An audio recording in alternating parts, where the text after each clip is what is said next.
And if you would turn in your Bibles to the book of Isaiah, chapter 17. You know, one of the challenges in preaching through the book of Isaiah, and there are many, I've preached through many books of the Bible over nearly 30 years of being a pastor, and this is the most challenging book I've preached through, certainly, and it's not close. But one of the things that's challenging as a preacher is that there's a message that the text has to be delivered. And it's important, it's incumbent upon the preacher to deliver that message. And yet at the same time, it's one thing to just give a message. Oh, the message here is that you should trust the Lord. And meanwhile, you're reading verse after verse of all of this crazy, cryptic, prophetic, visionary language. You have no idea where. So later you can go back and say, oh, I'm going to turn to Isaiah chapter 17 and learn about trusting in the Lord. You read it and say, I don't see it. And so at one and the same time, I have this, I feel it is important to deliver the message and yet to also deliver the details. And it might be tedious at times, but it's something. It's part of, I guess, my personality also. It's that I want you to be able to go back to Isaiah and say, I understand that passage. I understand that verse, what he's saying there, what makes no sense otherwise. Great, I see what the great message is. I see what the overall message is, but I need to be able to go to that text and continue to drink from it in the future.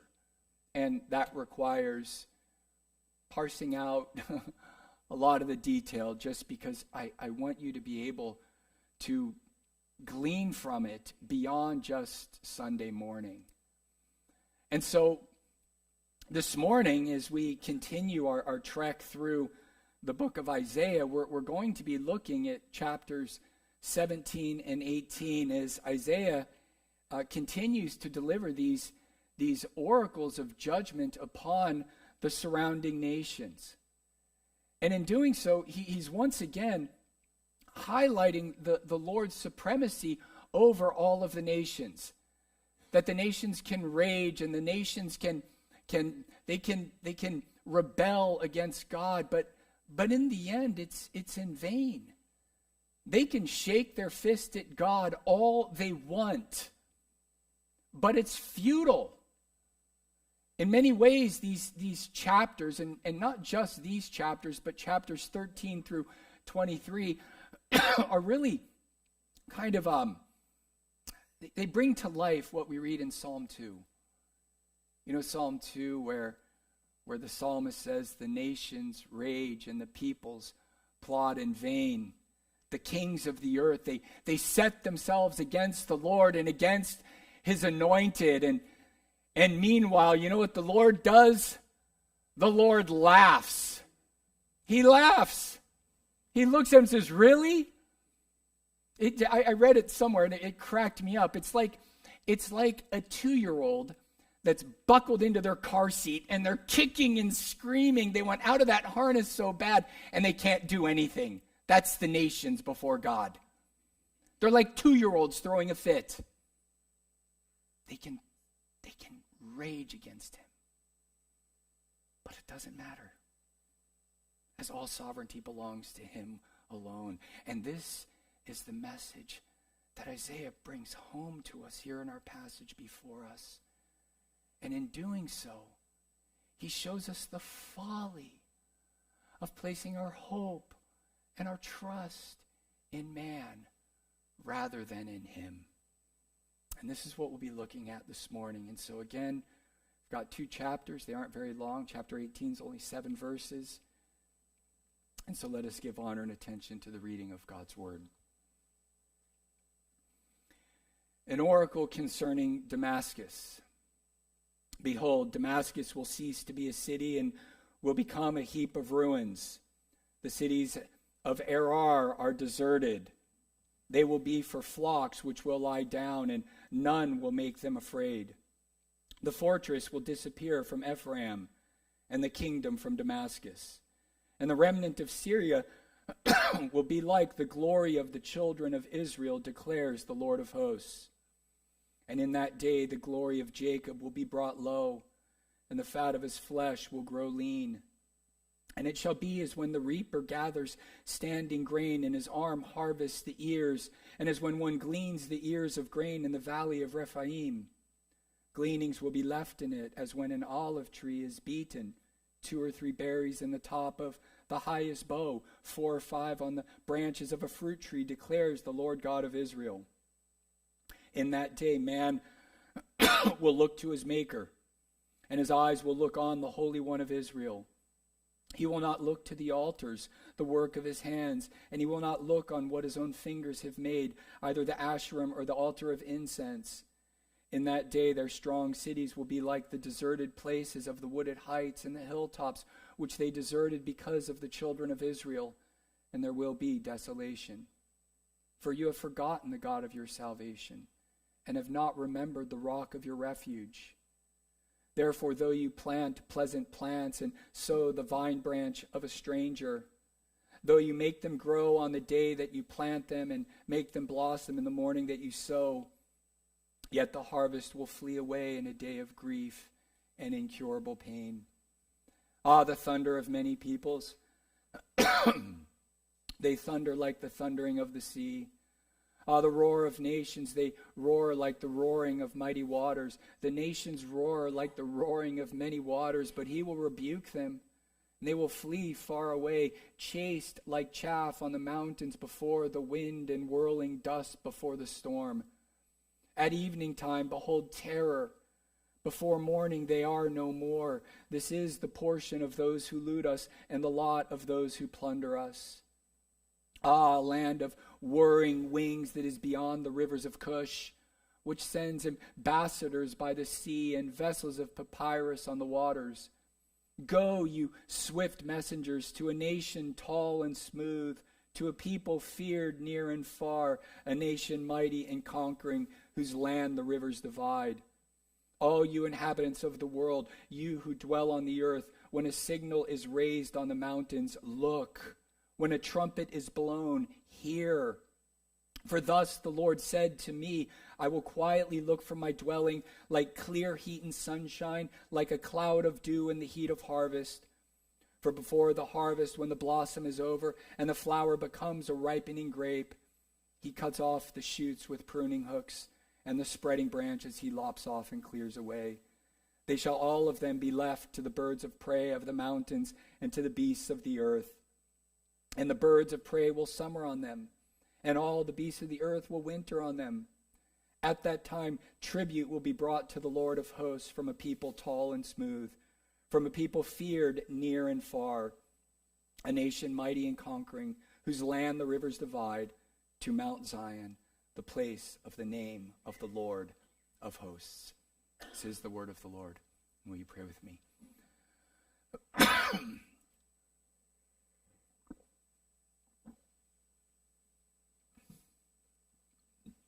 Our Father in heaven, we thank you for your word, and we thank you for your ongoing voice into our lives, that you, though these words were penned so many centuries ago, you still speak to us.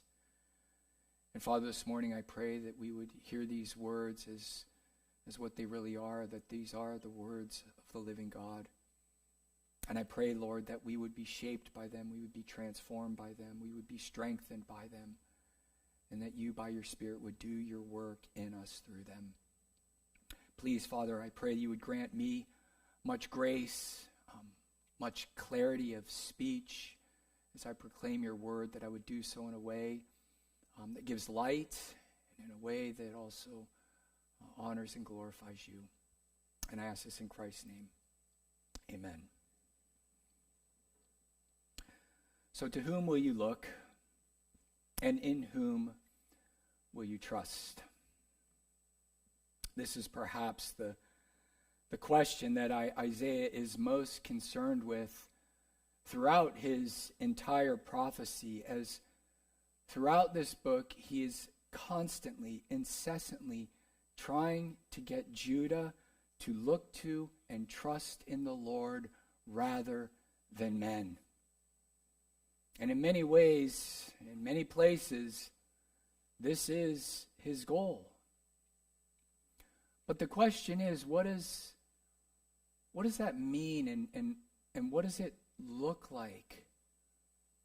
What does it look like to trust the Lord? And I ask that not for an academic answer. That's not what Isaiah is looking for either. It's not so that we can get our theological T's crossed and I's dotted that the question is asked, but it's because this is the warp and woof of the Christian life. It is trusting God. And that's the issue here for Judah. You see, this isn't just an academic issue for Judah. This is rubber meets the road type of stuff. Because you see, the context here for these chapters is that Syro-Ephraimite war, which we were introduced to back in chapter 7. That's the war that took place when Syria and the northern tribes of Israel formed a coalition and came against King Ahaz and the southern kingdom of Judah. And as you may recall, if you think back to chapter 7, the issue there was one of trust, as the Lord was calling Ahaz to trust in him in the face of this terrible military threat. And so at the outset of that chapter, Isaiah is sent to that upper aqueduct with his son in order to there intercept Ahaz as he was trying to secure Israel's water, or Jerusalem's water supply, in the face of this approaching army. And when he went there, he gave to Ahaz a promise. And the promise is that their plans, they shall not succeed. Their plans will fail. So trust me in this, for if you are not firm in faith, remember, you will not be firm at all. So if you don't trust me in this, you're going to have instability everywhere. You need to trust me. Well, unfortunately, Ahaz didn't trust him. And instead, he went off and he forged this alliance with Assyria, looking to man and man's strength and man's power as his protection and defense, rather than looking to and trusting in the Lord. Well, here in these chapters, it's that same conflict that is again in view. And the issue is still one of needing to trust the Lord.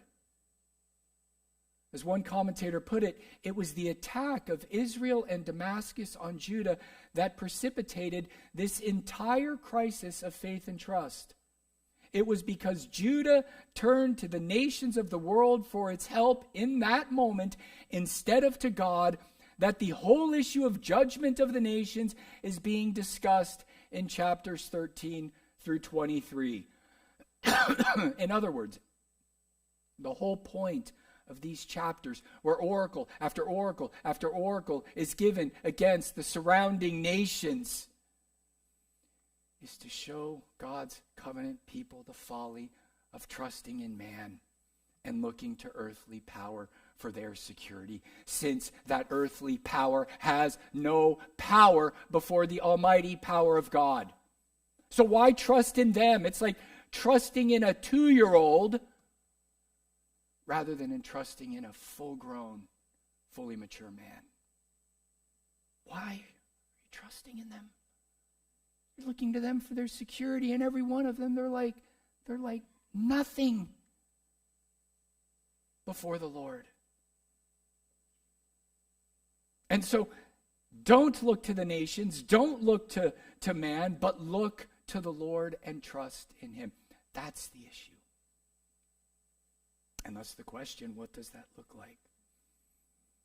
What does it look like to trust God in the midst of war? What does it look like for our friends Bogdan and Lilia and their children in Chernigov, Ukraine, just right up against that northeastern border, one of the first places where the Russian army came in? What does it look like for them to trust the Lord? What does it look like for the Christians in southern Nigeria that are being slaughtered by Muslim fundamentalists? What does it look like for them to trust the Lord? And what does it look like for you in the midst of the calamities that you face, financial hardship, health and medical crisis, relational tension and turmoil? What does it look like for you to trust God in the midst of it? Well, that's the issue here, and that's what I want us to answer this morning as we work our way through this text. Now, as I said, the backdrop for this oracle is the attack upon Judah, which Israel and Syria had waged. And here in verses 1 through 3 of chapter 17, the oracle that Isaiah delivers is directed towards Damascus, which was the key city in Syria, and Ephraim, which was the largest tribe of those northern tribes of Israel. And in essence, what he says to both of them is that they're going to be destroyed. Damascus will become a heap of ruins, and the fortress will disappear from Ephraim. So Damascus and Ephraim here are linked together, and they're both going to be destroyed. But the irony is, these two looked to one another for strength. They formed this coalition because they thought, if we have this coalition, then we'll become more invincible, more powerful, more strong. And yet what does the Lord say? They're both going to be destroyed. They're both going to become completely desolate. And so in verse 11, we see this destruction described in verses 4 through 11. In verse 4, he says, "In that day, the glory of Jacob will be brought low, and the fat of his flesh will grow lean." So Jacob, that is just Israel, another term for Israel, is likened to a body that is wasting away. Jacob will be brought low. The fat of his flesh will grow lean. In verses 5 and 6, the imagery shifts from that of a body to that of a harvest that has been gleaned. So that Jacob will be like a few stray ears of grain and 2 or 3 berries that remain after the harvest. The point being, there's not going to be much of Israel left. Most of it's going to be picked off. And yet in saying that, Isaiah, as he is repeatedly hinted at and at times emphasized up to this point, makes it clear that there will be a remnant. That's why he talks of the 2 or 3 berries and the 4 or 5 pieces of fruit. They're not going to be totally done away with. There's going to be the remnant. The remnant always remains. And so there's hope, even amidst the judgment. And that hope is then expanded on in verses 7 and 8.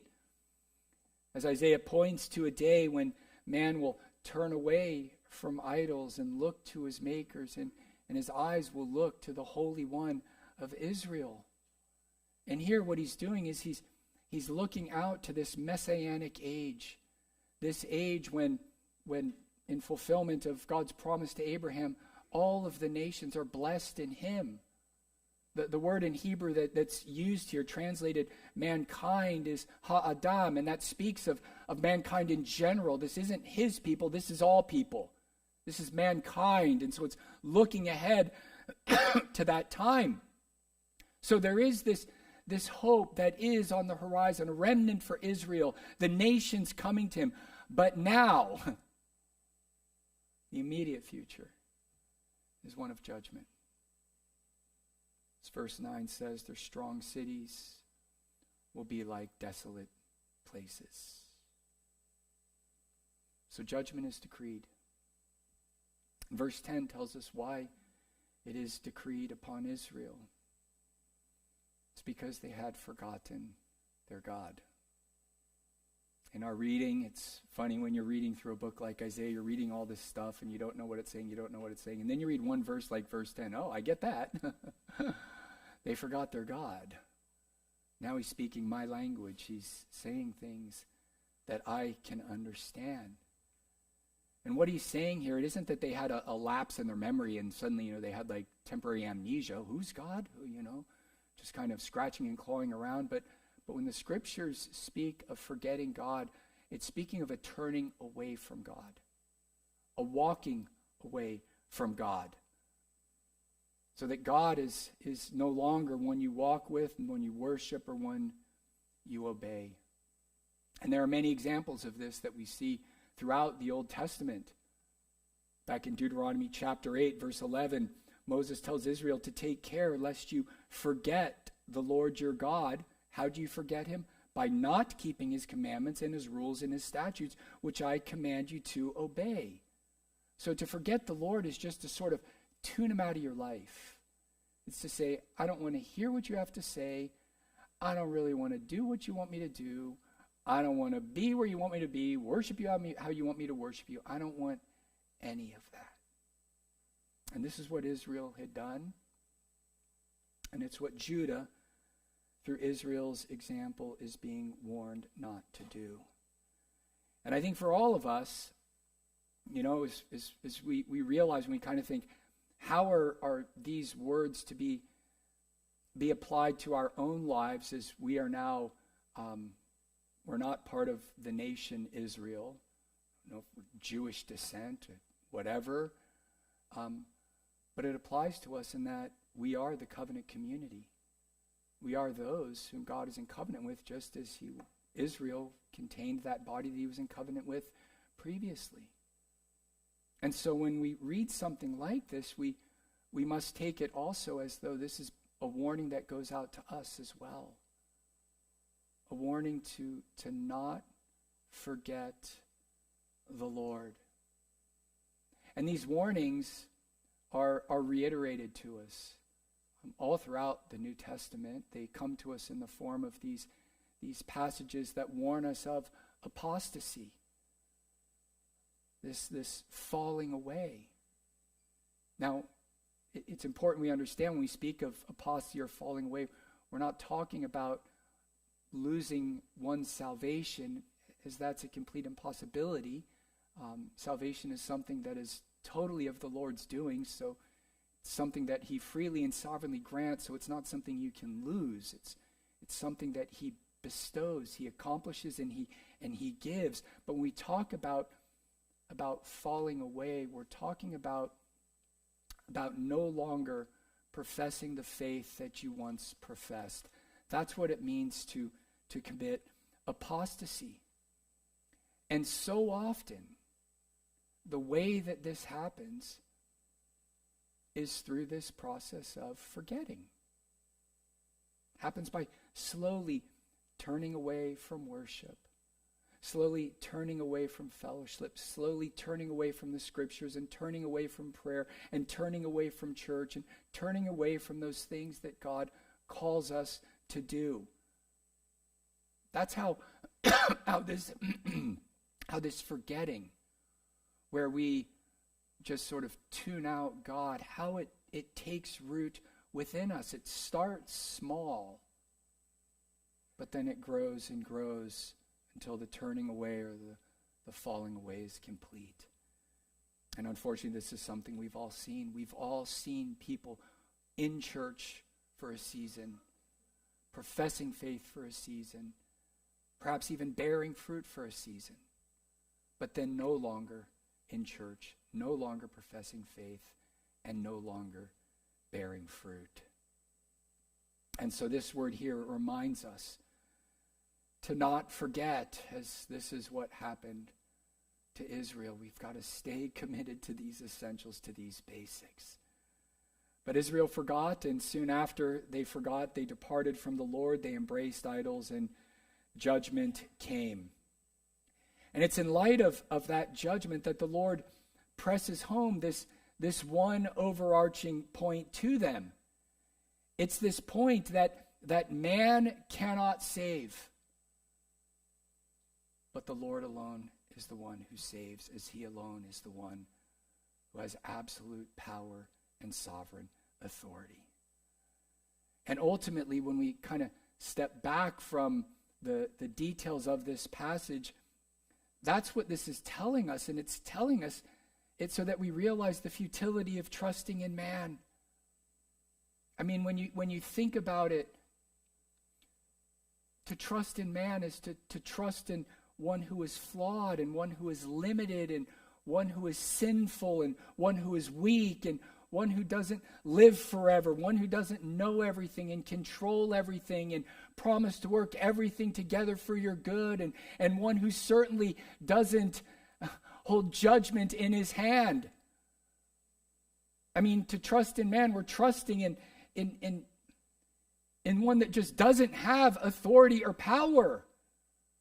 But all of these qualities, all of them belong to the Lord alone.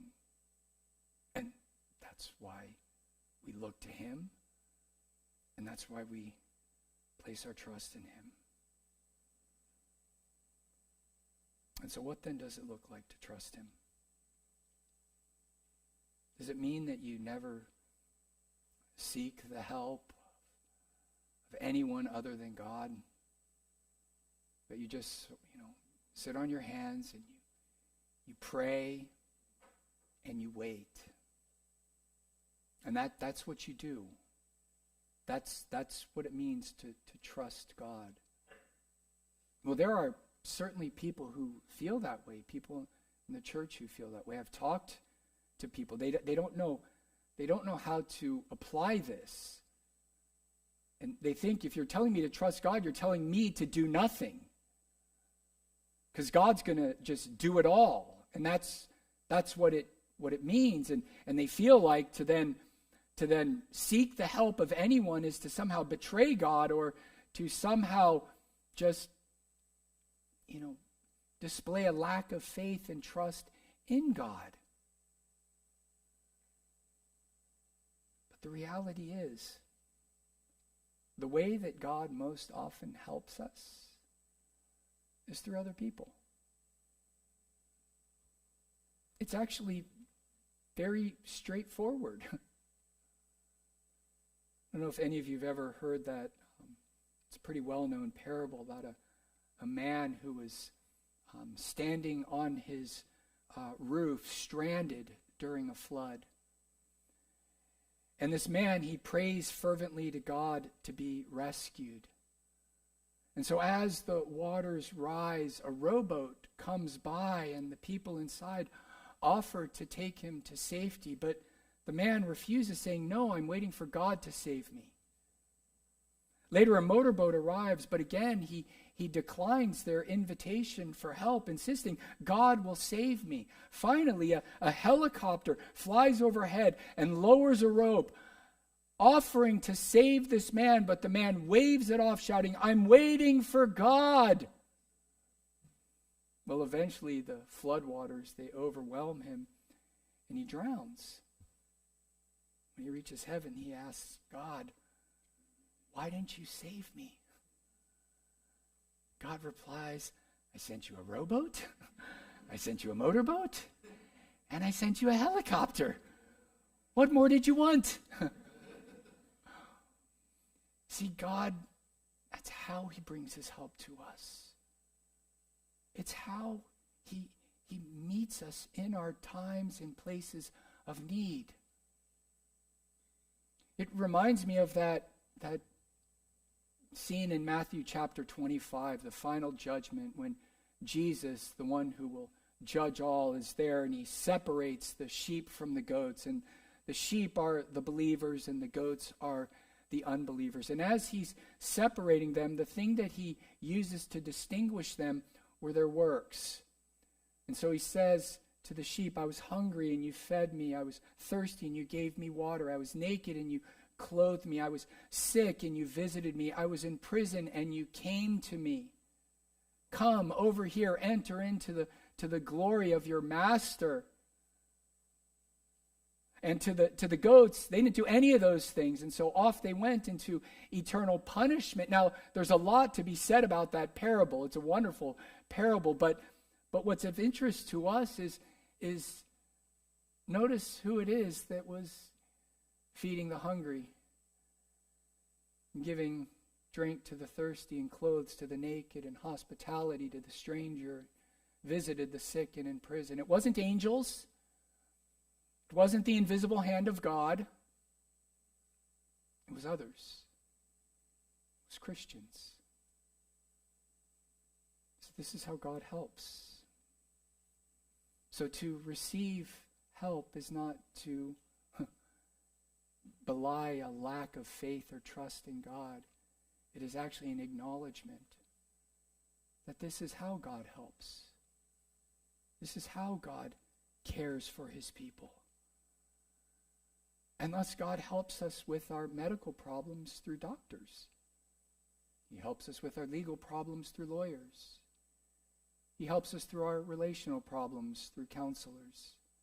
He helps us through our financial problems with other forms of counselors. He helps us to protect us and keep us safe through police officers. He cares for us spiritually, nurturing our souls through pastors and elders. This is how God works. It's how he helps us. It's how he cares for us. It's how he meets us in our times of need. He does so through others, both in the common grace realm, doesn't have to be a Christian doctor, as well as in the redemptive grace realm. He provides this help. And so what this means is that trusting God doesn't mean you don't seek or accept the help of others. But it means that even as you seek their help, you are praying and you are looking to the Lord for that help and depending upon him to guide you and provide you through the help that comes. That's what you're doing. And then when it comes, you know what you do? You accept it. You receive it. And you graciously thank those who gave it to you. And then you turn your eyes to heaven. And you thank your Father. Because you know that every good and perfect gift has come down from him. You know that ultimately it was his fatherly hand caring for you through that brother, through that sister, through that doctor, through whoever it is. Friends, that's what it looks like to trust God. It's utilizing these means that God provides in his goodness and kindness to us all. It means to help us and aid us in whatever need we may have.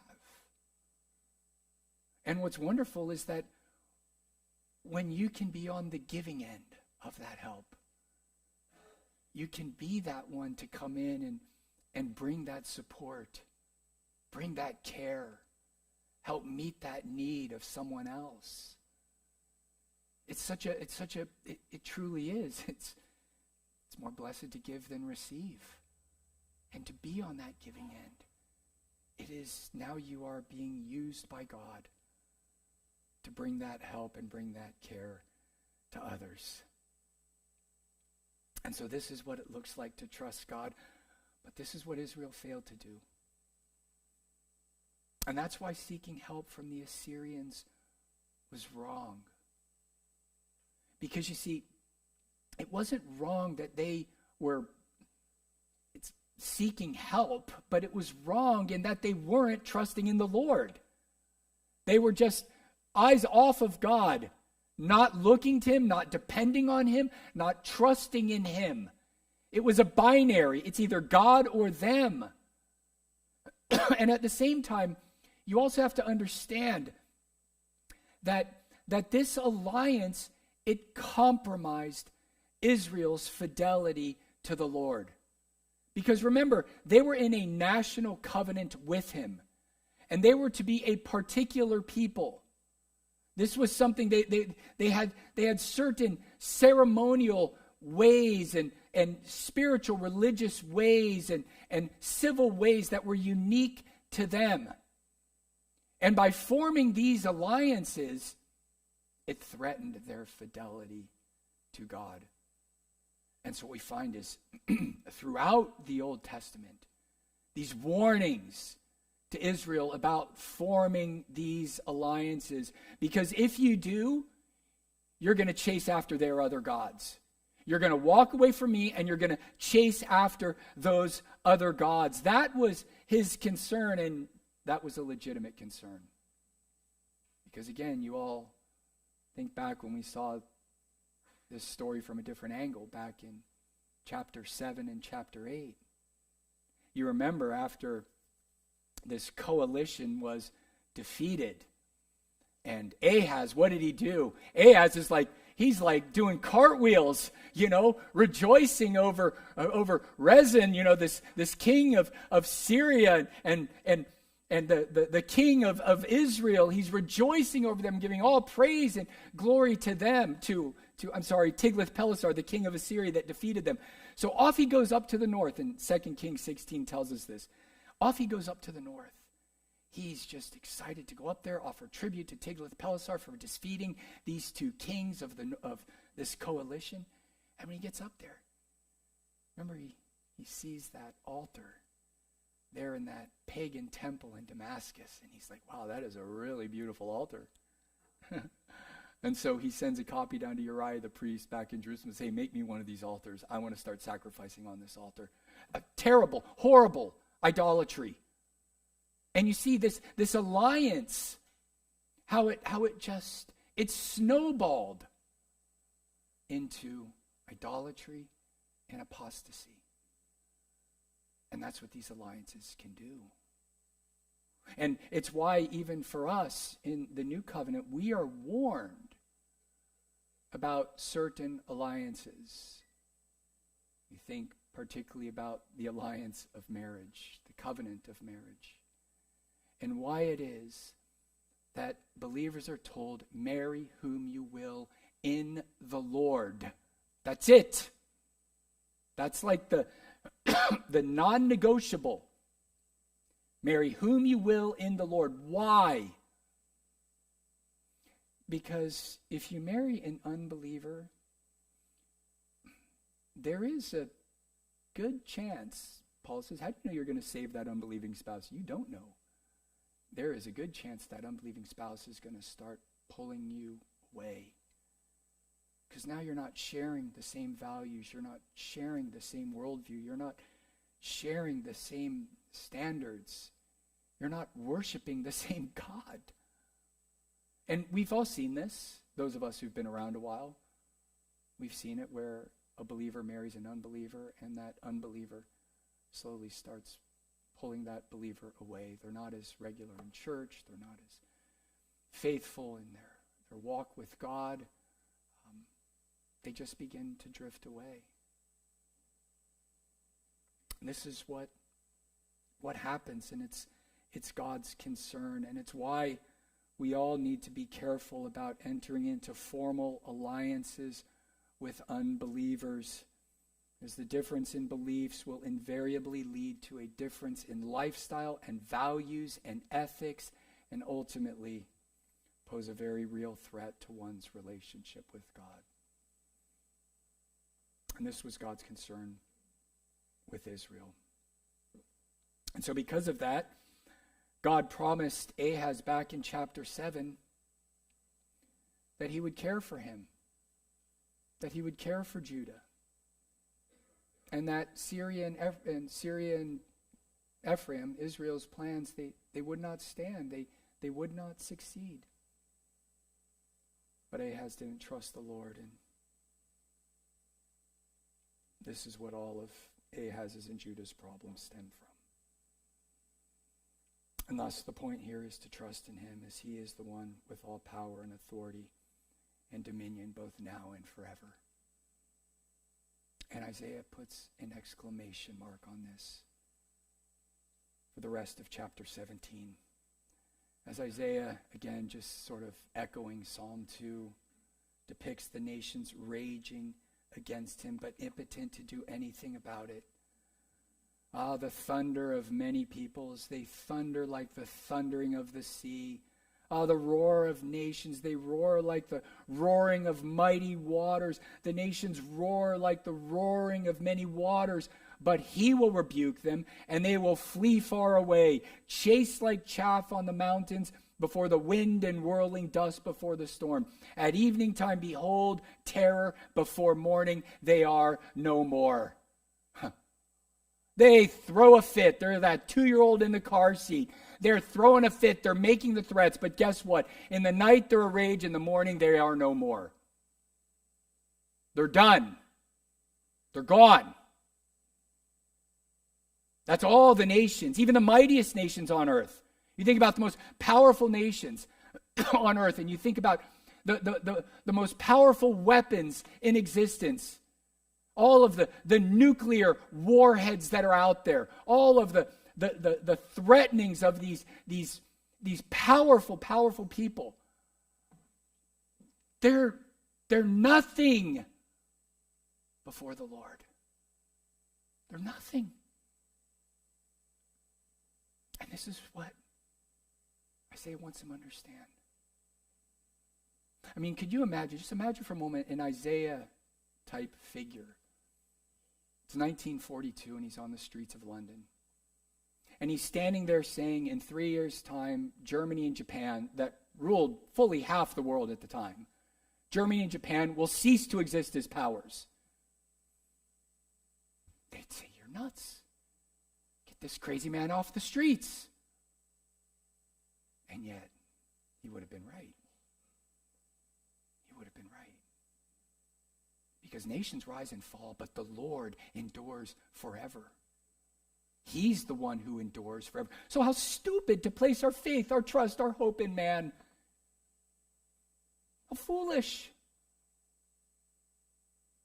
Our hope is in the Lord. Man, even the strongest of men. They're like chaff on the mountains before the wind and whirling dust before the storm. This is the portion of those who loot us and the lot of those who plunder us. Here he is just envisioning all these rulers of nations that have exploited the people for centuries. They just exploit the people. They are the ones who loot us. They are the ones who plunder us. And guess what? They're like chaff on the mountains before the wind and whirling dust before the storm. What an image that is. And how powerfully it shows us and shows Judah the folly of trusting in man. And this continues on in chapter 18. As Isaiah goes on to fully proclaim God's supremacy over the nations, he begins with Cush. Cush is that region of the Upper Nile. It includes Ethiopia. This reference to those who are tall and smooth, that refers to the Ethiopians coming up the coast in their papyrus boats, and here they are like emissaries going up and sort of just spreading their message from there. And in verse 3, Isaiah counters that message, saying, no, don't be listening to what they're saying as they're coming to us, but listen to what the Lord is saying. And in verse 3, he summons all the earth to pay attention to that signal that is raised up. You remember what the signal is? Chapter 11. He is the root of Jesse, who shall stand as a signal for all peoples.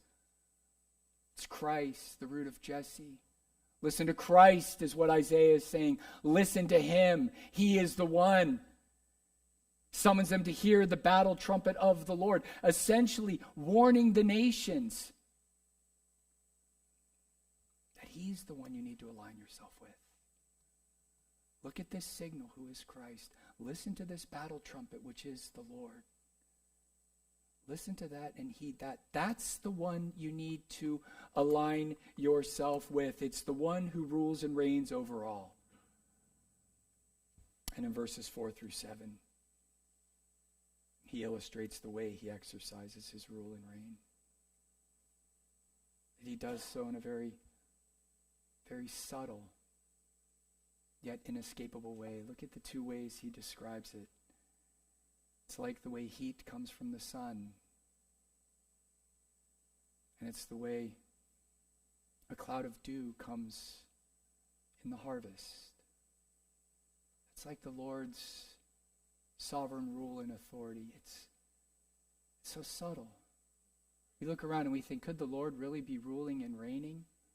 I mean, look at all this turmoil and chaos and ungodliness going on earth. Could the Lord really be ruling? Oh, he's like the heat that comes from the sun. He's like the dew that comes from a cloud. Like, it's just subtle. He's not drawing attention to himself like the rulers of the world.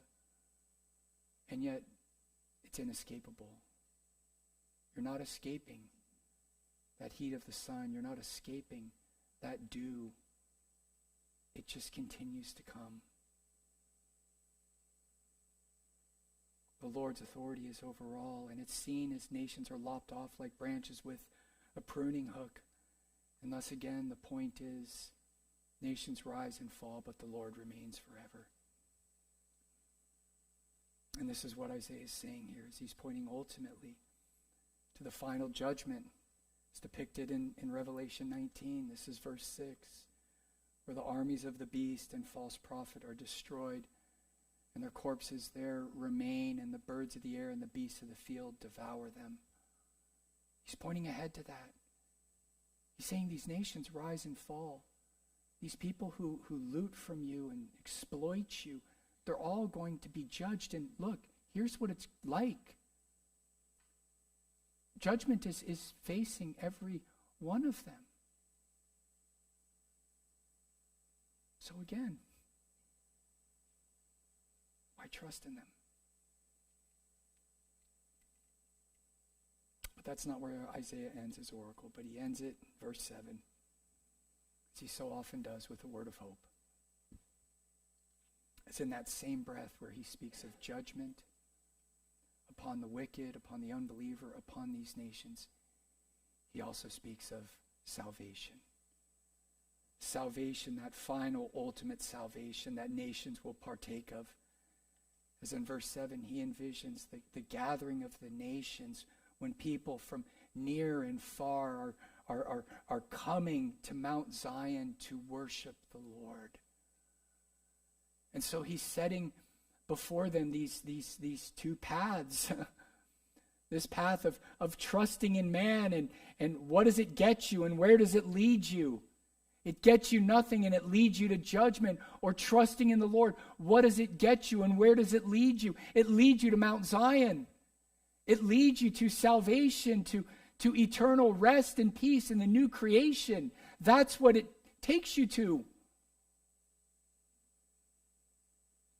And so in the end, you stand back and you think, my goodness, okay, he's telling us to trust in the Lord and not in man, but look at, it's just this magisterial way in which he communicates this. This way that is spanning history and going all the way to the very end. Highlighting for us all the glory, the wisdom, the hope that comes from trusting in God. And friends, this is your glory and this is your hope as those who trust in the Lord. It is your ultimate salvation. Will you pray with me? Our Father in heaven, we thank you for your word to us, and I do ask that you would please just seal it to our hearts and continue to grow us in your grace and knowledge, and continue to form Christ in us, and help us to prioritize our relationship with you and in greater and greater ways. Please do this, Father. The spirit is willing, but the flesh is weak. And so we ask for this gracious work on your behalf in each one of our lives. And I ask these things in Christ's name. Amen.